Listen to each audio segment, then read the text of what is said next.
Amara traced the rim of her chipped ceramic mug, the lukewarm coffee, a familiar, bitter comfort in the quiet of her small apartment. The dawn had not yet broken, but her day had begun hours ago. It always did. She was a ghost in the city of giants, a cleaner who moved through the opulent halls of power after everyone else had gone home, leaving behind only the scent of lemon polish and the echo of her own quiet footsteps. Her uniform, a drab gray smock, was worn at the cuffs, a testament to countless nights spent scrubbing away the smudges of the wealthy and the powerful. It was a humble existence, a life lived in the margins. But Amara was not defined by her poverty. She was defined by a fierce, quiet dignity and a love that burned brighter than any chandelier she had ever polished. This love was for her grandmother Layla, whose world had shrunk to the size of a single bed in a crowded public ward. Layla's breath was a shallow rasp, her laughter a ghost of a memory, and her future depended on a surgery that cost more than Amara could ever hope to earn in a lifetime of scrubbing floors. So every morning, Amara drank her weak coffee and looked at the photograph on her small table. It was of her grandfather, Omar al-Jamil, a man with kind eyes and a smile that seemed to hold all the wisdom of the world. He had been a builder, he'd told her, a man who dreamed in stone and steel. He had left her very little, or so she thought. Beside the photograph lay her only inheritance, a heavy, leather-bound journal.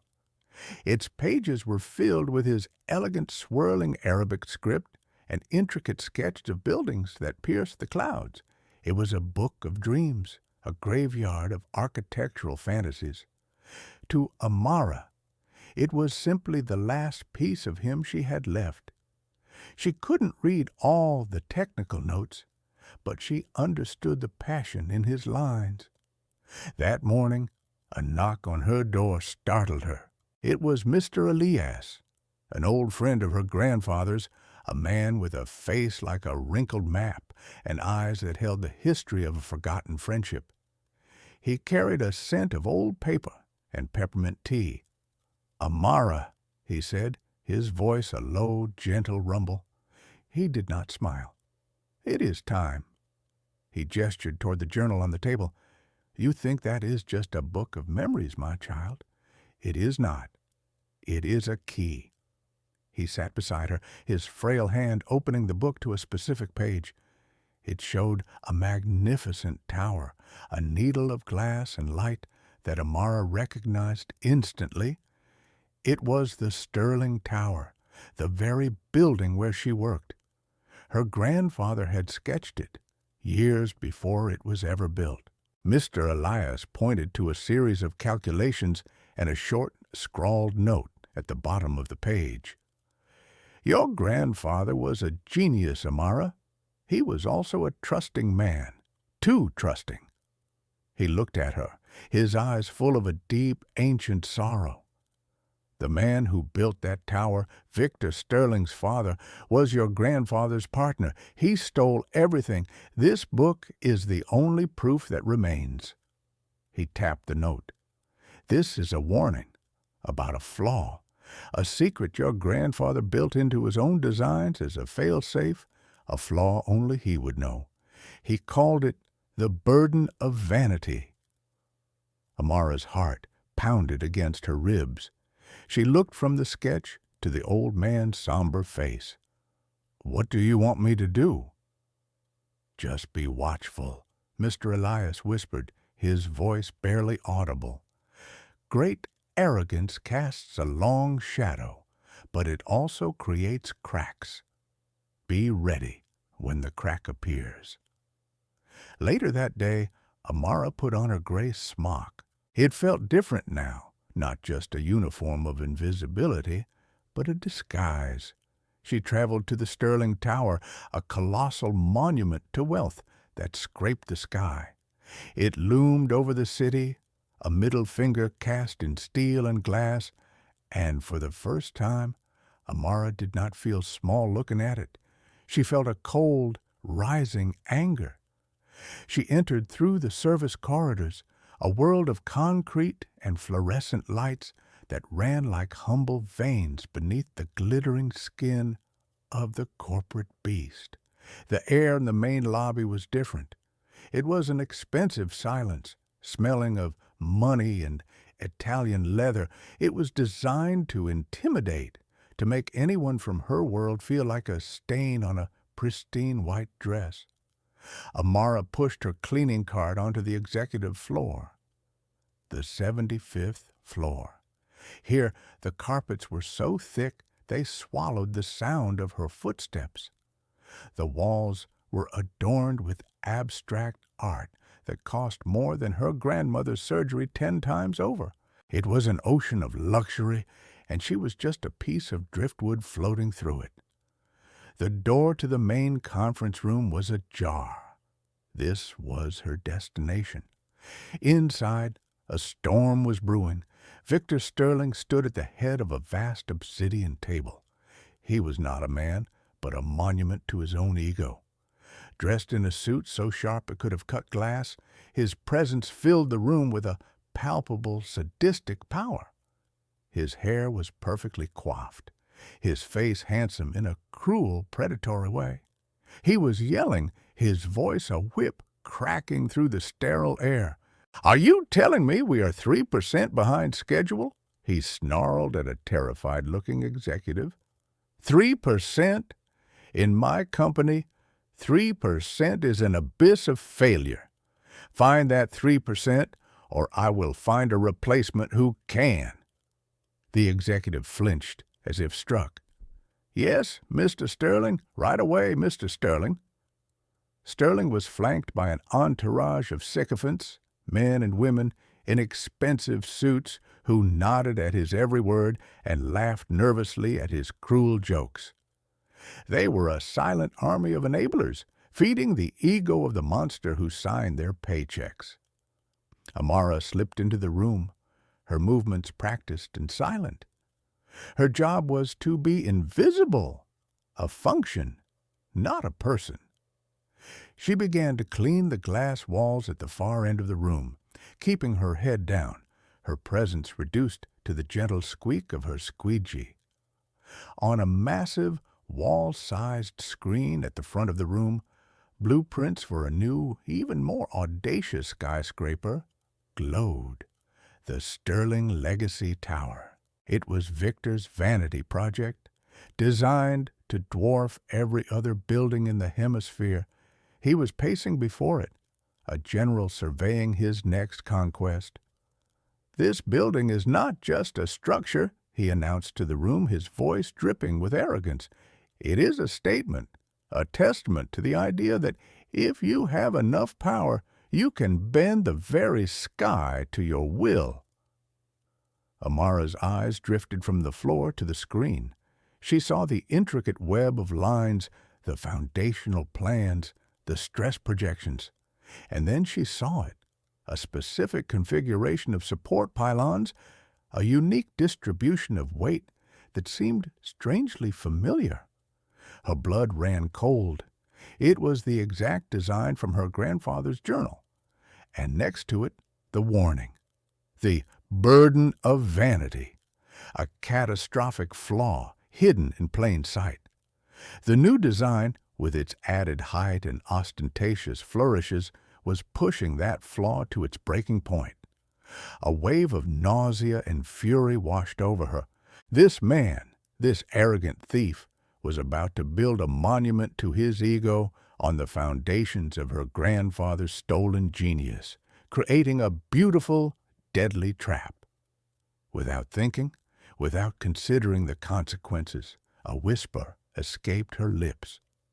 It was in Arabic, the language of her grandfather, the language of her heart.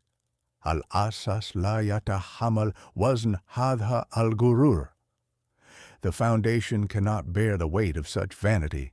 It was a breath, a sigh, A thought-given sound. She expected it to be lost in the expensive silence of the room, but it was not. Victor Sterling froze mid-stride. His head snapped in her direction. The convivial, mocking smile on his face vanished, replaced by a look of sharp, predatory disbelief. He had spent 2 years of his life learning Arabic to close a deal in Dubai.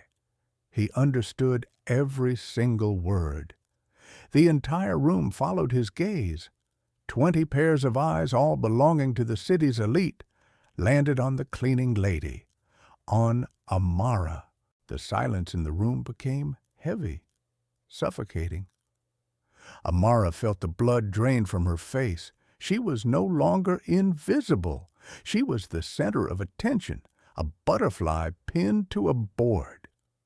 Sterling walked toward her, his steps slow, deliberate, each one a hammer blow against the silence. He stopped directly in front of her, so close she could smell his cologne, a sharp, citrus scent that felt like an assault. He looked her up and down, his eyes lingering on her worn shoes, her frayed uniform. A cruel, mocking smile slowly returned to his lips. "Well, well, well," he said, his voice dangerously soft, yet carrying to every corner of the room. "What do we have here?"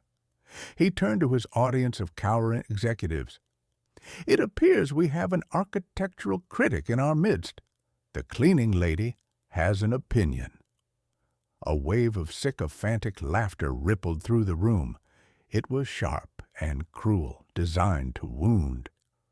Amara felt her cheeks burn with a humiliation so intense it was physically painful. She felt like a bird that had flown into a pane of glass.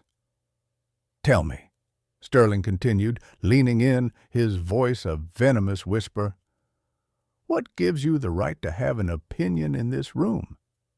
Did you get your degree in structural engineering from a soap bucket?" More laughter, louder this time. Amara's hands, gripping the handle of her cart, were white-knuckled. She wanted to shrink, to disappear, to become the ghost she was supposed to be. But then she thought of her grandmother, gasping for breath in a hospital bed. She thought of her grandfather's stolen legacy. Something inside her, something that had been bent and beaten down for years, refused to break. "I saw something," she said, her voice barely a whisper, but clear and steady. Sterling feigned shock. "It speaks, and in English this time. How versatile." He straightened up, addressing the room again. "She saw something. Ladies and gentlemen, a round of applause. The invisible woman has vision." He looked back at her, his smile gone, replaced by a cold, sadistic fury. The initial amusement had curdled into genuine rage. How dare this nothing, this insect, speak in his presence? How dare she critique his masterpiece? "You are a speck of dust in this building," he hissed, his voice low and menacing. "You exist to wipe away filth, not to spread it with your ignorant words. You know nothing of vanity or foundations or anything that happens above the level of the floor you scrub." He gestured to the glowing screen behind him. "That is not just a building, it is my legacy. And you, in your pathetic, meaningless existence, have dared to cast a shadow on it." He then insulted her heritage, using a dismissive, ugly term for her people he had picked up in his business dealings. That was it. That was the final insult. The humiliation, the mockery she could have endured, but the attack on her grandfather's memory, on her very identity, that was a line she would not let him cross. The fear inside her did not vanish, but it was consumed by a righteous, glacial rage. The timid part of her shattered. Sterling, sensing he had pushed too far and relishing it, decided to turn the screw. He saw the fire in her eyes and wanted to extinguish it publicly. He wanted to make an example of her. "You think you know something? he boomed, a theatrical, arrogant grin spreading across his face. He loved this, the drama, the absolute power. You believe your little whisper holds some truth? Fine. He walked back to the head of the table, turning to face her like a king passing sentence. Let's make a bet, he declared, his voice ringing with hubris. A little wager between a billionaire and what are you, a janitor? The room waited, breathless. This was better than a quarterly report. This was a public execution. Prove it, Sterling challenged, pointing a manicured finger at her. Prove this supposed flaw you so wisely diagnosed, right here, right now, in front of everyone. He paused for dramatic effect, his eyes glittering with sadistic glee. If you can prove there is a genuine catastrophic flaw in my design, he said, his voice dripping with condescension, I will give you my seat at the head of this table. I will make you the president of Sterling Enterprises. A ridiculous, impossible fortune for a ridiculous, impossible claim. He let the absurd offer hang in the air, a testament to his own unshakable certainty. The executives chuckled, a low, rumbling wave of mockery. The idea was preposterous. It was a joke. But, Sterling continued, his voice turning to ice, when you fail, and you will fail, you will not be fired. Oh no, that's too easy.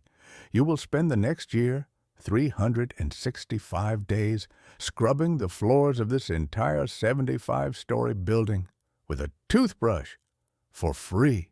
You will be a living monument to the cost of speaking out of turn. You will be my personal walking lesson in humility. He leaned back, smug and triumphant. The bet was perfect.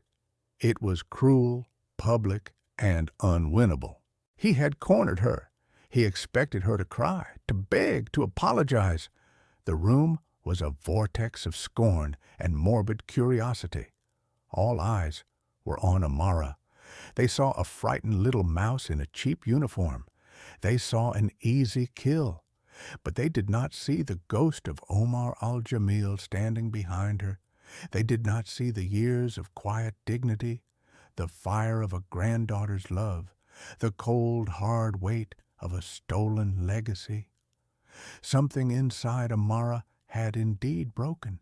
It was the part of her that knew her place, the part that accepted invisibility as a shield. Now it was gone.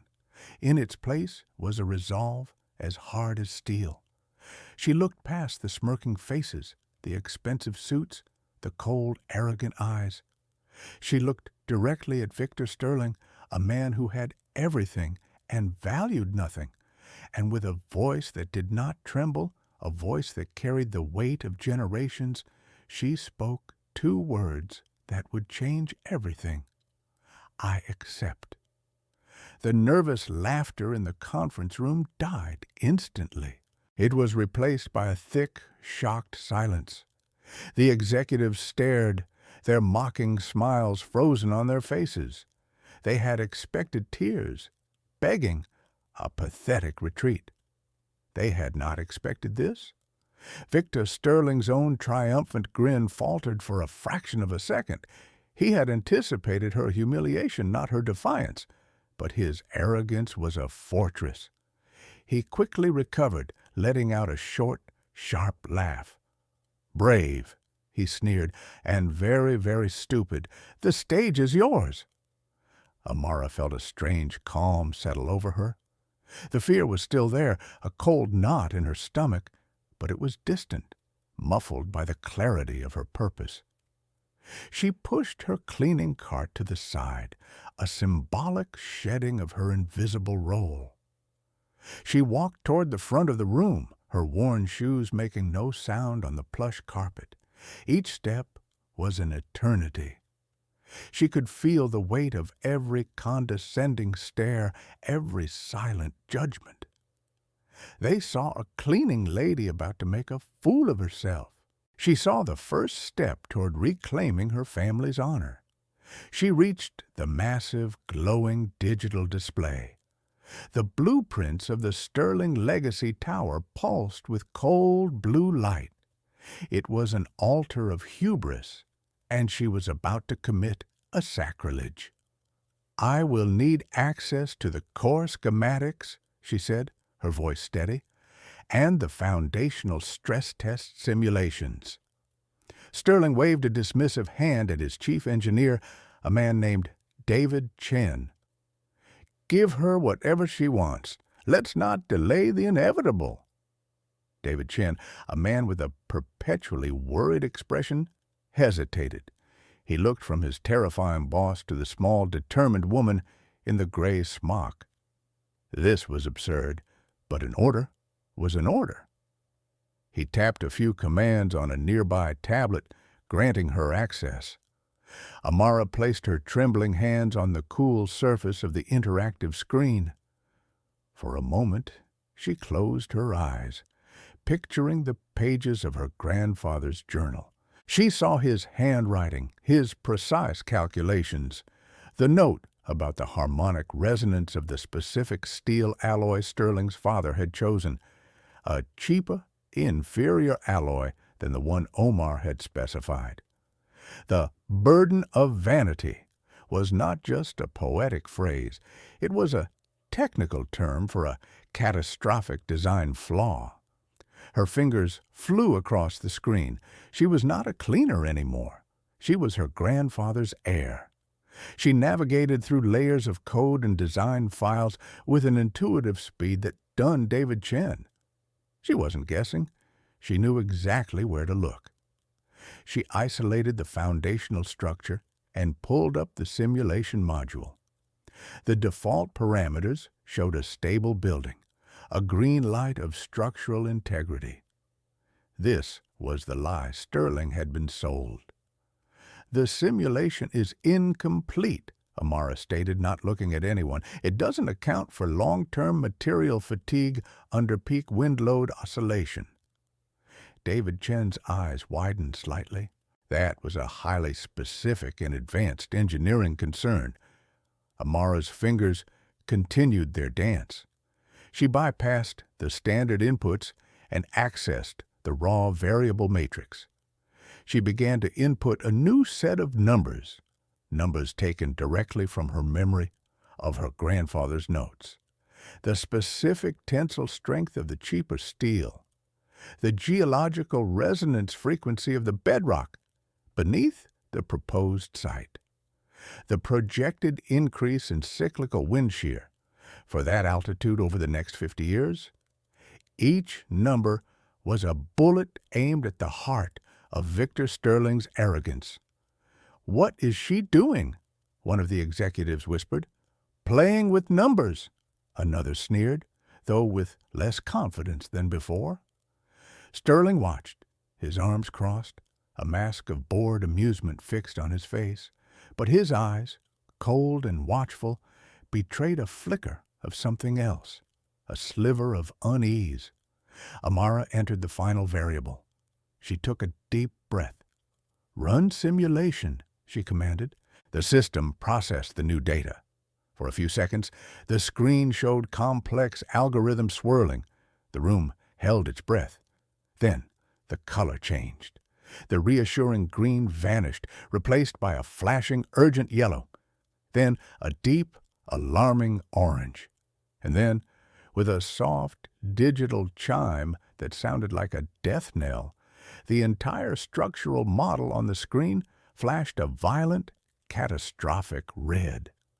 A web of fracture lines spread from the foundation upwards, shattering the virtual tower into 1,000,000 pieces. The words "catastrophic structural failure" blinked in huge block letters across the screen. The simulation predicted a complete collapse within 20 years of construction. The deafening silence that fell upon the room was absolute. It was a physical thing, a heavy blanket of shock that smothered every breath. Victor Sterling's cruel, confident laughter froze in his throat. It died a sudden, silent death, leaving his mouth hanging slightly open. The color drained from his handsome face, leaving behind a pallid mask of pure, undiluted shock. He stared at the blinking red screen, his mind refusing to process what his eyes were seeing. The sycophantic laughter of his subordinates had also vanished, replaced by gasps of horror. They weren't engineers, but they understood the meaning of those big red words.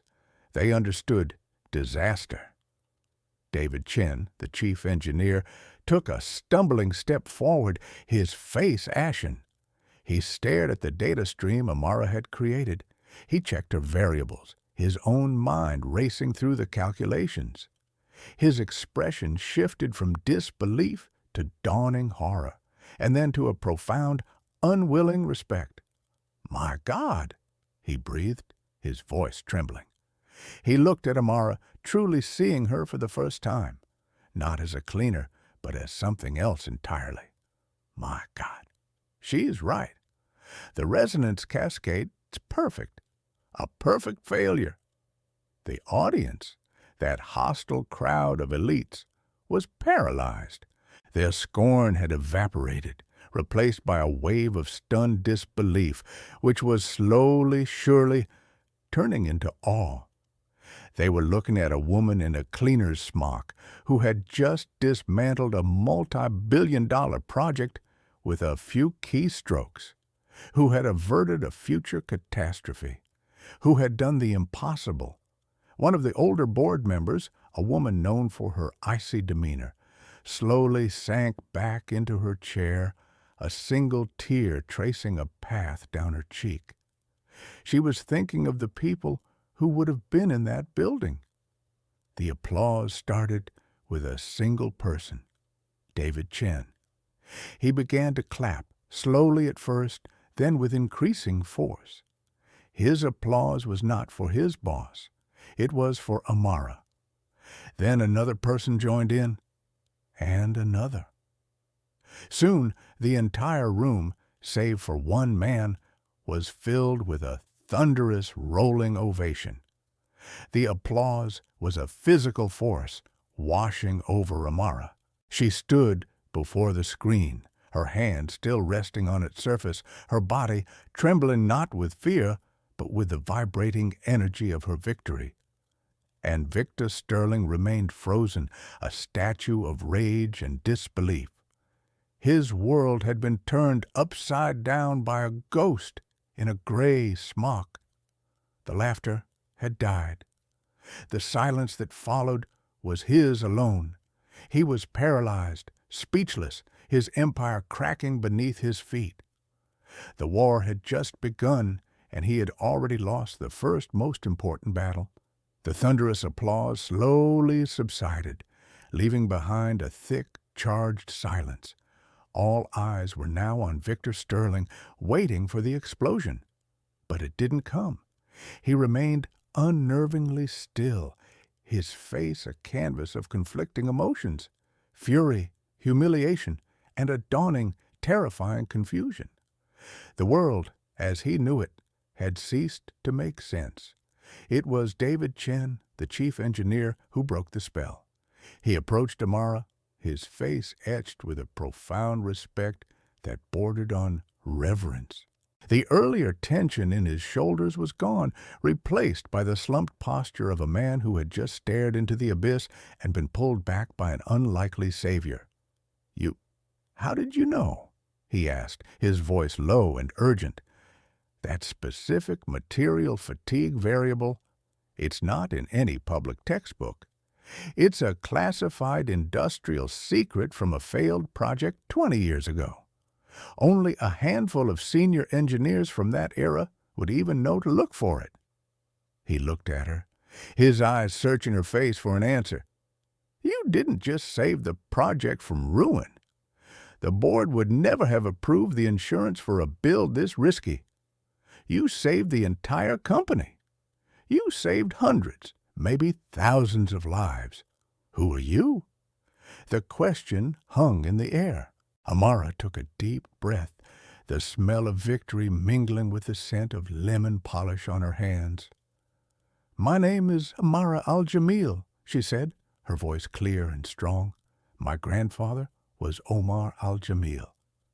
The name fell into the room like a stone into a still pond.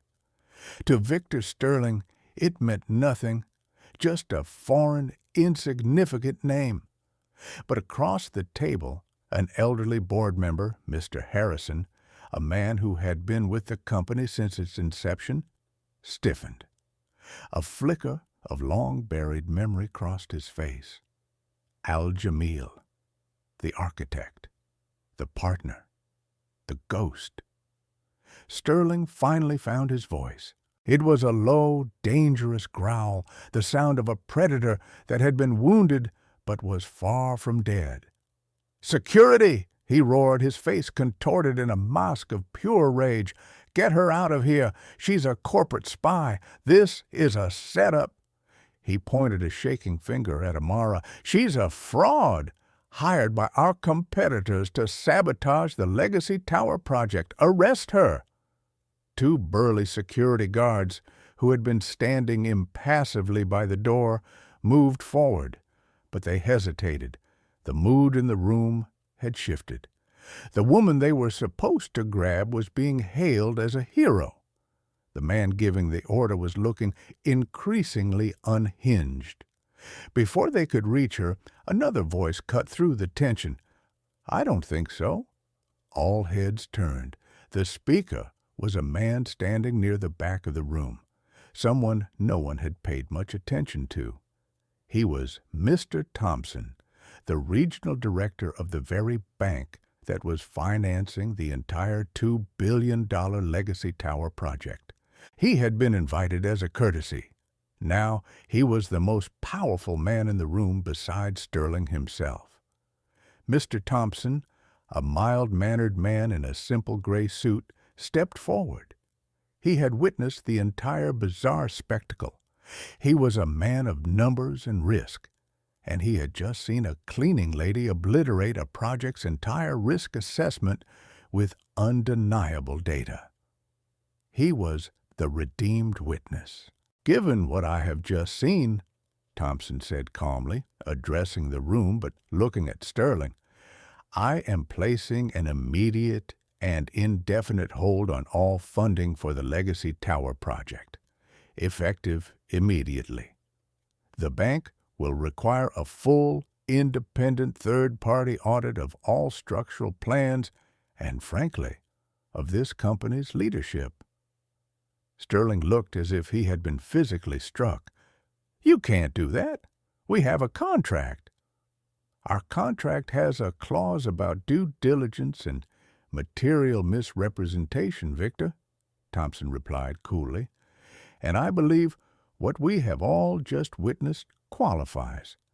As for arresting this woman," he glanced at Amara with a newfound respect, "I think you'll find that she is now a material witness in a major financial investigation.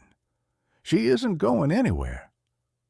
Sterling's retaliation had crumbled before it even began. His power, which he thought was absolute, was suddenly conditional.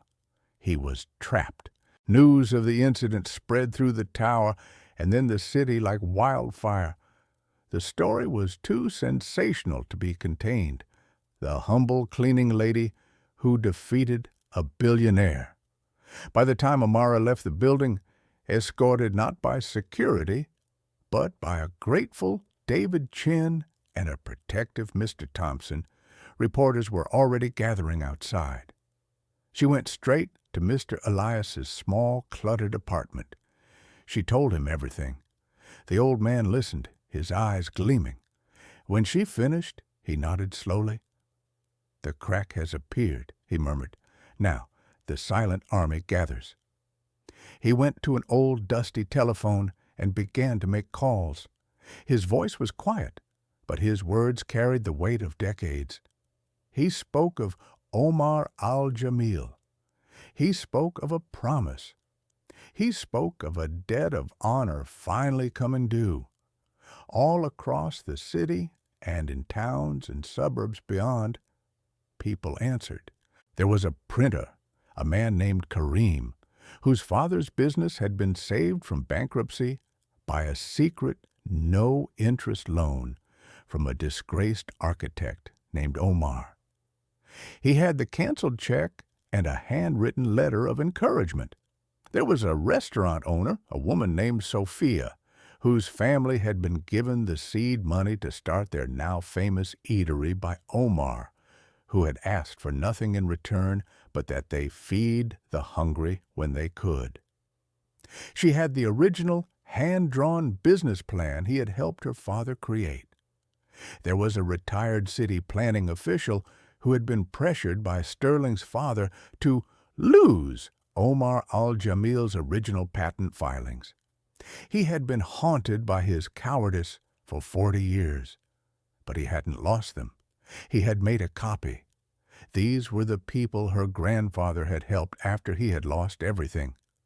He had invested his last pennies not in stocks or bonds, but in people.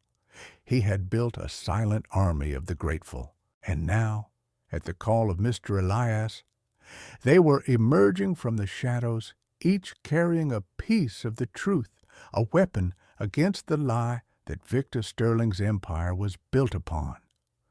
The good deeds of the past were returning to ensure justice in the present. Meanwhile, Victor Sterling was in his penthouse office, a cage of glass overlooking the city he thought he owned. He was making his own calls, not to friends, but to lawyers and fixers. He was trying to bribe, to intimidate, to crush this absurd rebellion. He offered to double the funding for a local school if the principal would publicly denounce Amara, who had once been a student there. The principal refused. He sent threats to David Chin, who responded by resigning and sending his own analysis of the design flaw to the bank and the press.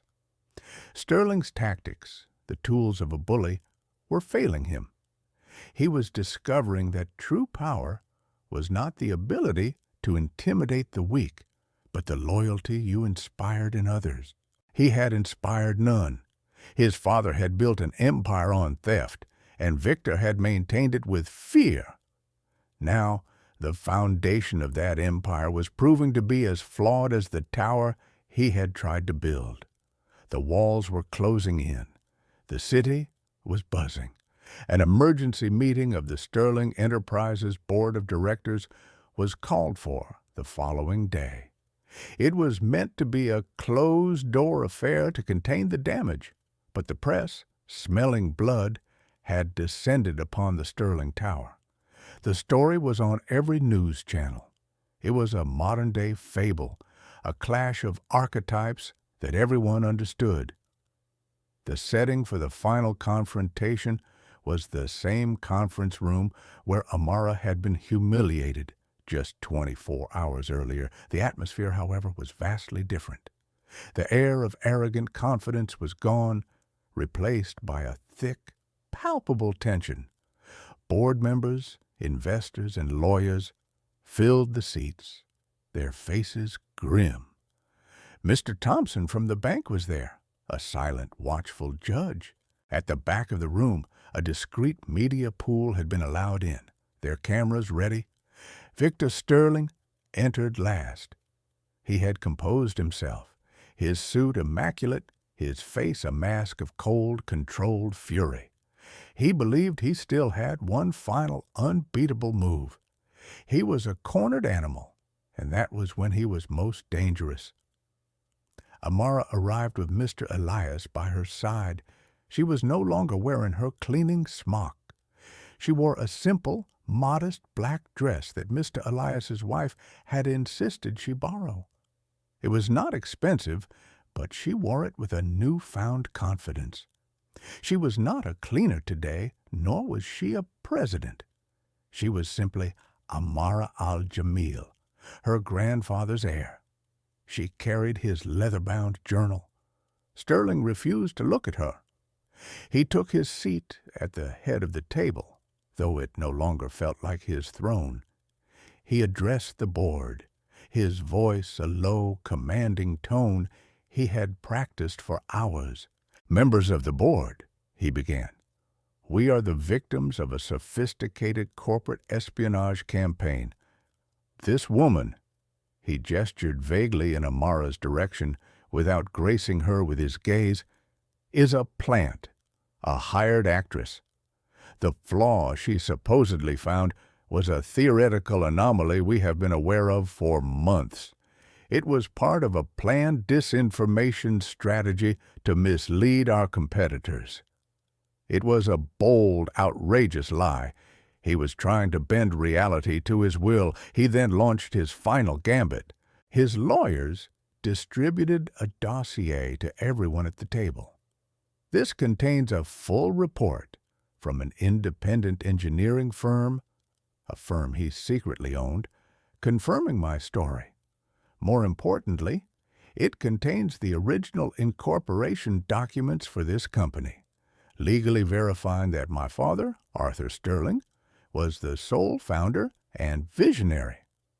It also contains a consolidated debt instrument, which my family's holding company quietly acquired last year. It means that if the board's confidence in my leadership wavers, I have the legal right to call in that debt, effectively bankrupting Sterling Enterprises and selling off its assets for parts." He leaned back, a flicker of his old smug arrogance returning. It was a brilliant, ruthless move. He was holding a financial gun to the company's head. Checkmate. He expected gasps, outrage, and then a grudging surrender. Instead, the room remained quiet. All eyes turned to Amara. It was her turn. Mr. Elias gave her hand a gentle squeeze. She stood up, her heart pounding, but her voice calm. She did not raise it. She did not need to. She had the truth. "Mr. Sterling is a very creative storyteller," she began, her calm, logical tone a stark contrast to his blustering threats. "But his story has one problem. It is not true." She placed her grandfather's journal on the table. "This is my grandfather's journal. It contains architectural designs, personal notes, and a ledger of his work. It is dated. Let me draw your attention to the entry for June 12th, 1978. She opened the book and, using a projector, displayed the page for all to see. It showed the original, elegant design for the first Sterling Tower. As you can see, the design is almost identical to the one patented by Arthur Sterling. The patent, however, was filed on December 5th, 1978, 6 months after my grandfather documented his completed work. A murmur went through the room. "Now," Amara continued, her voice gaining strength, "Mr. Sterling claims I am a fraud. I would like to introduce some other frauds he might be interested in." On cue, the conference room doors opened. A small group of people walked in. They were not powerful or wealthy. They were ordinary people with extraordinary stories. First came Kareem, the printer. He placed a framed letter and a canceled check on the table. "My father was about to lose his business," he said, his voice thick with emotion. "Omar al-Jamil, a man who had nothing, gave him everything he had left. Mr. Sterling's father had just ruined him, but he used his last funds to save us." Next came Sophia, the restaurant owner. She presented an old grease-stained napkin with a drawing on it. "This is the first plan for our restaurant. Omar drew it for my father. He taught him about business, about honor. He asked for nothing in return." Then came the most damning witness. The retired city official, Mr. Henderson, walked forward, his hands trembling as he held a faded manila envelope. "For 40 years I have lived with this shame," he said, his voice cracking. "Arthur Sterling threatened my family. He made me lose the original partnership agreement and patent filings submitted by Omar Al-Jamil. But I was a coward, not a fool. I made a copy. He opened the envelope and slid a document across the table to Mr. Thompson. It was a legally binding partnership agreement. It clearly stated that Omar Al-Jamil was a 50% co-founder of the company that would become Sterling Enterprises. He was entitled to half of everything, and as his sole living descendant, Amara was his heir. The room erupted. The final irrefutable piece of evidence had landed. Sterling's lie was not just broken, it was shattered, atomized. Victor Sterling stared at the document, his face a grotesque mask of disbelief. He looked at Amara, truly looked at her, and saw not a cleaner, but the inheritor of a legacy he had spent his life mocking. He saw the ghost of the man his father had wronged return to claim his due. This is impossible," he stammered. "The only thing that is impossible, Victor," said Mr. Harrison, the old board member, his voice dripping with contempt, "is that we allowed a man like you to lead this company for so long. I remember Omar. He was a good man, a brilliant man. We all knew what your father did. We were just too afraid to say it." The verdict was swift and unanimous. A motion was put forward to remove Victor Sterling as CEO and chairman, effective immediately. It passed without a single dissenting vote. Another motion recognized Amara Al-Jamil's claim as the legitimate heir to 50% of the company's founding stock, pending legal formalization. It also passed unanimously. Mr. Thompson, the banker, stood up. "On behalf of the bank, we are freezing all of Mr. Sterling's personal and corporate assets pending a full criminal investigation into decades of fraud." The downfall was complete. It was absolute. The man who had stood at the pinnacle of the city was now a pariah. The security guards he had tried to use against Amara now approached him. "Mr. Sterling," one of them said, his voice devoid of its earlier deference, "you need to come with us." He was escorted from the room he had once commanded, his face pale, his eyes vacant. He was alone, stripped of his power, his reputation, his very identity. As he was led through the lobby, the flash of media cameras was like a storm of lightning, capturing the image of a fallen king for the entire world to see. His empire, built on a foundation of theft and arrogance, had crumbled to dust. Back in the conference room, a profound silence descended. Amara stood at the head of the long obsidian table, the seat of power now hers. The weight of the moment, of the victory, of the immense responsibility that now rested on her shoulders, finally hit her. She looked at the faces around the table, no longer hostile, but expectant, hopeful. She saw Mr. Elias, his eyes shining with tears and pride. She thought of her grandfather's journal, of her grandmother's frail hand in hers, and for the first time in a very long time, Amara Al-Jamil allowed herself to cry. Not tears of sadness or fear, but of catharsis, a flood of emotion, releasing years of pent-up pain, struggle, and invisibility. The storm had passed, and in its wake she found a quiet, fragile peace. Her first act as the new de facto head of Sterling Enterprises, soon to be Al-Jamil Industries, was not to sign a contract or review a balance sheet. She picked up the phone on the conference table, her hand still trembling slightly. She dialed the number for the hospital. "Hello," she said, her voice thick with emotion but clear as a bell. "I'm calling about a patient, Layla Al-Jamil. I would like to arrange for her surgery with Dr. Aris Thorne. Yes, the best. And please move her to a private suite immediately. Cost is not an object." She hung up the phone, a single tear of pure, unadulterated joy rolling down her cheek. The fight had not been for the money or the power. It had been for this, for the simple, profound ability to care for the person she loved. The first wound was healed. The next day, she called a company-wide town hall meeting. The employees of the vast corporation gathered in the main atrium and in auditoriums across the globe via video link, their faces a mixture of anxiety and curiosity. They had lived under Victor Sterling's reign of fear for years.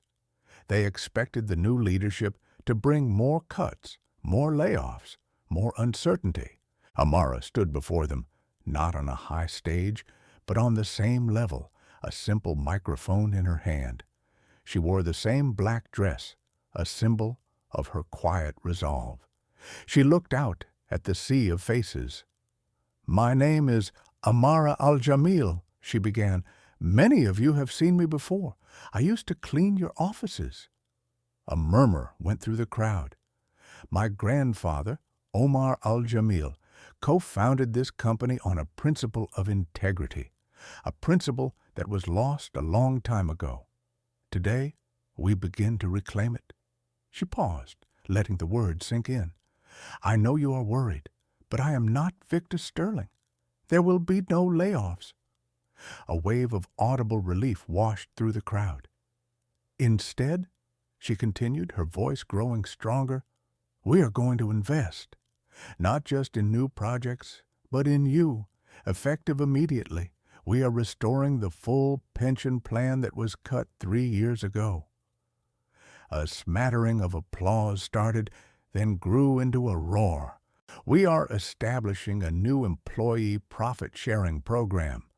When this company succeeds, every single person who contributed to that success will share in its rewards, from the boardroom to the mailroom." The atrium erupted. People were cheering, crying, hugging each other. The oppressive atmosphere of fear that had choked the company for so long was shattering, replaced by an unfamiliar, intoxicating feeling of hope. This was her first benevolent act, a demonstration that she had not been corrupted by the power she now wielded. She was using it to lift others up, not to press them down. Later that evening, exhausted but fulfilled, Amara sat with Mr. Elias in his apartment. The old man held out a sealed yellowed envelope. "Your grandfather left this for you," he said softly. "His instructions were that I should only give it to you when you found your way home." "I believe," he smiled, his eyes twinkling, "you are home now." Amara's hands trembled as she took the letter. It was her grandfather's elegant looping script. She carefully broke the seal. The letter was not long. "My dearest Amara," it began, "if you are reading this, it means you have uncovered the truth. It means you have faced the legacy of my failure and my friend's betrayal. I am sorry for the burden I left you. I was a broken man, and I feared that fighting back would only bring more pain upon our family, but I see now that the fight was inevitable. It was passed down to you, my brave granddaughter. I hope you have learned the lesson that I learned too late. True wealth is not what is stored in a vault, but what is given from the heart. A building is just stone and steel. It has no soul. A legacy is the good you do for others, the seeds of kindness you plant. That is a structure that can never fall. Do not be consumed by the fortune you may have inherited. It is a tool, nothing more. Use it to build things that matter: opportunity, compassion, justice. Be the architect of a better world. That is the only legacy worth having. I am more proud of you than you can ever know. Your loving grandfather, Omar Amara, folded the letter, pressing it to her heart. The final pieces of her own fractured past clicked into place. She finally understood. Her grandfather hadn't left her a fortune. He had left her a mission. The resolution was not an ending, but a beginning. 10 years later, the city skyline had changed, but not in the way Victor Sterling had envisioned. The Sterling Tower, once a monument to avarice, was now the Al Jamil Tower. Its gleaming facade seemed warmer, its presence less imposing, more like a watchful guardian than an arrogant king.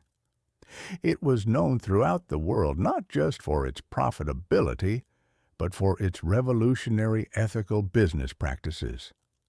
Amara al-Jamil was no longer the invisible cleaning lady, nor was she the celebrated corporate raider the media had once painted her as. She was simply Amara, a respected benefactor, a quiet leader who had revolutionized an industry. She had never moved into the penthouse office, preferring a modest space on a lower floor closer to her employees. She still drank weak coffee from a ceramic mug, though it was no longer chipped. Her grandfather's mission had become her life's work. The Al Jamil Foundation had become one of the city's most powerful forces for good. It funded scholarships for underprivileged students, built state-of-the-art public hospitals in poor neighborhoods, and poured resources into arts and culture, making the city a more vibrant and equitable place to live. She had used her tool well. Her grandfather's legacy was not just secure, it was thriving, a living, breathing thing.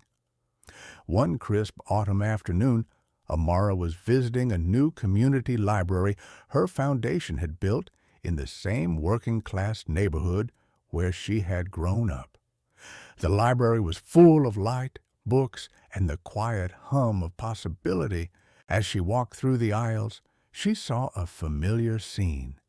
A young girl, no older than 10, was sitting alone in a corner, struggling to read a thick, complex book on astrophysics. A group of other children were nearby, whispering and giggling. "Look at the weirdo," one of them snickered. "She thinks she's a scientist." The girl's shoulders slumped. She closed the book, her face flushing with the familiar sting of humiliation. Amara's heart ached with recognition. She saw herself in that girl. She saw the ghost of every person who had ever been told they didn't belong. She walked over and sat down at the small table. "That's a difficult book," she said gently.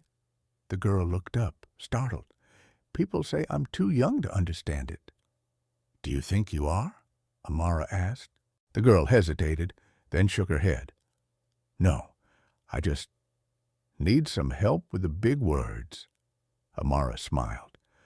"I know a little about astrophysics, and I know a lot about big words." She spent the next hour with the girl, patiently explaining concepts, drawing diagrams on a napkin, just as her grandfather had once done for a hopeful restaurant owner. Before she left, Amara took a card from her purse. It was for the Al Jamil Foundation's top scholarship program, a program that provided full funding from high school through to a doctorate degree. "When you are ready," Amara said, handing the card to the stunned girl, "I want you to apply for this. Someone helped me once when I was struggling. Now, I'm paying it forward." She looked the young girl right in the eye. "Never let anyone tell you where you belong. Your mind has no ceiling." It was a full-circle moment, the quiet, perfect culmination of her journey. She was no longer just honoring her grandfather's legacy. She was creating her own, planting new seeds of kindness. And what of Victor Sterling? His fate was a footnote in the city's history, a cautionary tale whispered in boardrooms about the dangers of hubris. After years of failed appeals and lawsuits, his fortune gone, his name a synonym for disgrace, he had vanished from public life. A few years ago, Karim, the printer whose family Omar had saved, had sought him out. He found Sterling living in a small rundown apartment, a bitter, broken man. Filled with a pity that Sterling himself was incapable of feeling, Karim had offered him a job, an honest, simple job running the printing press. Victor Sterling had looked at the calloused hand offered to him, a hand that represented a second chance, a path to quiet dignity. But his pride, the only thing he had left, was a poison. He was too proud to accept help from someone he had once considered an insect. He had sneered, uttered a final pathetic insult, and slammed the door. He chose to remain a ghost, a prisoner of his own arrogance, haunting the ruins of a life he had destroyed. Amara stood in her office that evening, looking out at the glittering expanse of the city her grandfather had dreamed of and that she had helped to heal. She remembered his words from the letter, the words that had become her creed. A legacy is the good you do for others, the seeds of kindness you plant. She looked down at the park below, now named the Omar Al-Jamil Gardens, where children were playing under the lights. She saw the library in the distance, a beacon of hope. She saw the seeds everywhere growing strong and tall. The harvest would be eternal.